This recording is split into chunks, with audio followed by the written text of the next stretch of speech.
Because even though the weather's getting colder outside, the NFL offers on FanDuel stay red hot. And right now, new customers get $150 in bonus bets with any winning $5 moneyline bet. That's $150 if your team wins any moneyline bet. Forget the odds. If you win, that's $150. So if you've been thinking about joining FanDuel, there's no better time to get in on the action than right now. The app is easy to use, and there's a wide range of betting options, including spreads, player props, over-unders, and much, much more.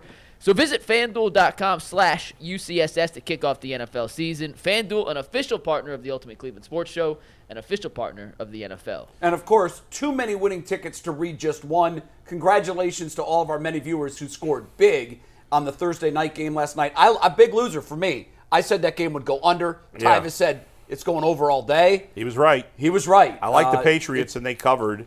Yeah. Well, they won. They were an underdog. Won outright, yeah. It's not actually going to be cold the next couple of days. It's supposed to be almost 60 today, and it's going to be 60 and sunny tomorrow. And by the way, last night was the first night of Hanukkah. So to all who are celebrating, like Mikey McNuggets and I, are you going to celebrate, Mike? I'll call my parents when they Call your parents this weekend. Yeah. Which of your parents is Jewish? I can't remember. My mom's Jewish. My dad's. That makes you Jewish.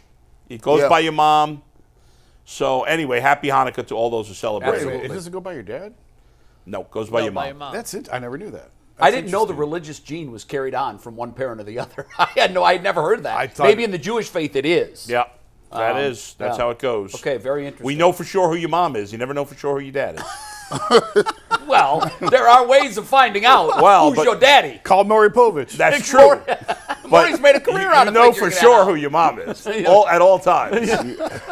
I'm still trying to. I've never heard it put that way, but that's interesting. All right, it's Mikey McNugget's favorite question. We ask it every Friday. Is this game on Sunday a must-win for the Browns? Definitely not, in my mind. I mean, it's obviously every game is big the rest of the way. First of all, it's 17 football games. You're battling for a playoff spot. With what happened last night, the Browns went from the 7 seed in the East to the 5. Yeah, and they didn't play. They didn't play because the Steelers lost. And not only did the Steelers drop, but the Browns then jumped over the Colts because the tiebreaker changed. Yes, there's no longer 4 teams. Right, now it's 3, and that made a difference. But it could change again this week. Obviously, these things change a lot. Obviously, the Browns' playoff odds are much better if they win. Well, of course they're much better if they win. They're 7-5, battling for a playoff spot, and there's only 5 games to go in the season. But no, the season's not over if they lose this game.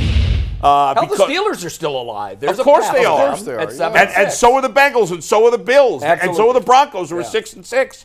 It gets harder. Every game you lose at this point makes it harder. But it's definitely not a must-win. But like every game the rest of the year, would be big if you do. Jay? I couldn't understand last night why they kept saying it was a gotta have it for the Steelers. I thought they overplayed that too. Yeah. They used that story. Here's why they used it. They got to make people watch. Yeah. It was literally the powerhouses of the NFL for a decade, going back a decade, against a team that is going for the number 1 overall pick. And it was a bad loss. It was a bad loss, but I think Al Michaels kept driving that point home. The pregame show did as well. Yeah. They wanted to keep viewers around. This is like a playoff game for Pittsburgh. Does anybody, by the way, feel, I hate to say this because he's so great, but does anybody feel like Al Michaels has lost his fastball? I don't. I feel like he has. I think he had a little snafu earlier this year, and then I've been listening to see if there's any decline. He's got to be 80, right? I know. I'm going to rephrase that. Not lost his fastball, lost his interest a little. I feel like he's just not that into it. I wonder if it's because he's no longer the voice of the biggest game of the week. Yeah, I guess. That can affect things. It can. 79. Yeah, 79 I mean, he's years still old. great. And it's funny I just feel like he's not as into it as he used to be. No, but last night, as I was watching the game, I actually was thinking to myself, this guy is the Vin Scully of the NFL. He is. I mean, he is. He's been the biggest voice for a network going back 40-plus years. It is crazy. And I still enjoy his calls very much. Is he what he was when he was Monday Night Football with John Madden? Probably not. But I still love listening to him, and I'd rather listen to him than anybody else. I mean, he's kind of like LeBron. He's still great at an old age. He may not be the best anymore, but he's still great at an old age. I think he's just a little jaded. That's what it feels like. Ask Jason Lloyd and Jay about they'd be like, listen, what are you seeing us for? You just lumped him in with a 58-year-old. He's not happy about it. No, because when you're close to it. See, you done been so close to it where it's like, oh, I just saw LeBron and I'm talking to him behind the scenes. it's kind of hard to get amped up about like things like regular season games. Pittsburgh, New England, week Pittsburgh, 13. New England. Come on, this dude in the middle to the top of the mountain and back. He like, yeah. You know what the one thing that's it's interesting, I don't like that he tries to sneakily talk about the betting lines anymore. Remember how that was his thing? He would just like, it would be 27-13 and the spread was 12 and they just kicked the field goal to make it 14. That is a big field goal, if you know what I mean. Wink, wink, nod, No need for that anymore. He still does that in almost every game. The NFL has embraced gambling. It's okay, Al. You can talk about spreads and all of that. It's Herb okay. Street is excellent as the analyst. I think best in the business, college and really NFL. good. How does he have a family? How do you get jet G? It's called the private jet. this dude? everywhere. I watched the Saturday night best football game. First you watch Saturday morning and he's in Game one day. location at game day. and then right back, and then you do it Thursday. I don't understand it. By the way, Flies Belichick back on game full. day this weekend. That's going to be I good. know, as the guest picker. Yeah. That's going to be fantastic. Herb Herbie's flies fired back up about that. to watch his son play high school football on Friday. So he goes Doesn't from miss the it. Thursday night NFL game back to Tennessee to watch his son play in his high school football game Fridays. Yep. To then 2 stops on Saturday, and it's the private jet life. G. It's Yeah, gonna at be- least the high school football is over now, so he Yeah. doesn't have to mix in that Friday, but he's done it all season. The guy is a machine. How does he do it? I can tell you how he does it. On January 16th, he unplugs, with the exception of the draft, until late July. He's done. You don't even He works nonstop for 6 months, and then he doesn't no work at all for interviews. 6, I'm right? not Right. talking to the podcast. Leave me alone. No. I'm on a boat somewhere. That's right. Shout out to him. Can't find him. Good life. Must win? Very good. No, I'm with Bull. It's not a must-win. The one thing that's interesting about this, though, is maybe I'm alone in this. I kind of assumed the Jaguars were going to win the division. That's not a guarantee anymore. It's not. And Lawrence so injury. when We you talked talk about that yesterday. Yeah, okay. So when you talk about tiebreakers now, all of a sudden, you could lose this game and beat Houston, and it just changes. The Jaguars and the Texans both have a weaker strength of schedule than even the Browns, and the Browns don't have a very hard schedule the rest of the way. And Houston and Jacksonville are both below them, so there's still a lot of fluctuation to go. And obviously, the Browns still have Houston to play. So it kind of feels like you got to win one of those, Jacksonville or Houston, but it doesn't necessarily have to be one or the other. No, We but just doesn't don't it know seem yet. like the easier would be Jacksonville at home without their quarterback? With a beat up, I think he's going to play. But I don't. I think he's going to play. I don't. I laughed so hard when I saw the video of him practicing We have yesterday. an update from Doug Peterson, which we're going to get to in about 5 minutes. Yeah, I'll give you that I in a sec. mean, We'll finish this and that we'll is a talk. great smoke screen by Doug Peterson. You're right, the He's not division playing. is not set. However, if they did lose to Jacksonville and beat Houston, then Jacksonville's going to win the division. Yeah. Because Jacksonville's got the tiebreakers. They're essentially up 2 games right now. Well, they split the head-to-head. I was looking at this morning. They split Yeah. the head-to-head. Jacksonville has a 1-game lead in the division. It gets confusing. It does. And But- like to Bull's point earlier, are there 3 teams tied? Are there Right. 4 teams tied for Right. the division? If it's just the 2, it's easier to figure out. But it could be a 3-way tie in that division. It could be. Indy's right there. Indy is right there. So- And the Browns hold the tiebreaker with them. Obviously, if it becomes a wild card situation, the Browns already hold the tiebreaker with Indy, and then Houston and Jacksonville still to come. It's a big game. This is Yeah, a big game. the next 2, But really. it's not must win. You got it must win?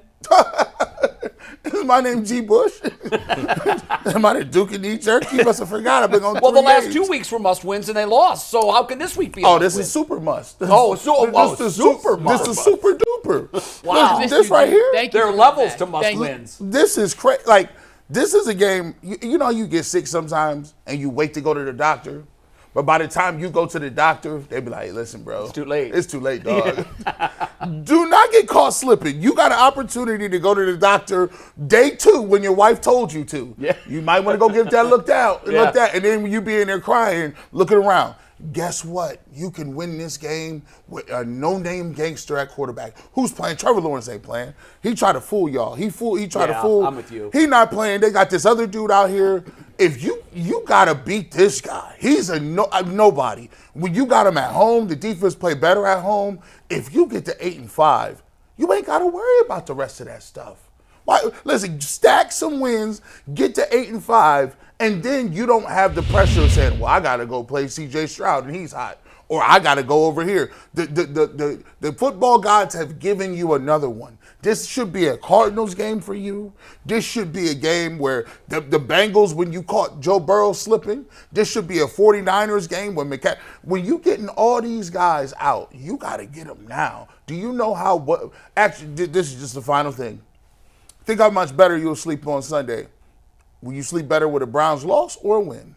8-5 or 7-6. You're always going to sleep better when with a your win. head hits the pillow. Oh, 8-5, I don't agree with your 7-6. Cardinal comparison, though. C.J. Beathard's played in the league. This is not the Cardinals were going. And their team in general is much better way than better. the Cardinals, even without Kyler Murray. I mean, the Browns are favored, but they were a huge favorite. They were against the Cardinals. They were like a 10-point favorite, weren't they? I think they were double digits, close to it. Plus, Christian Kirk's out. Yeah. I mean, they got multiple guys. You got to get this. I'm somewhere between you guys who I think are saying this is a game you'd really like to win, and you've got it super duper, which is like next level Super Bowl. You have to win.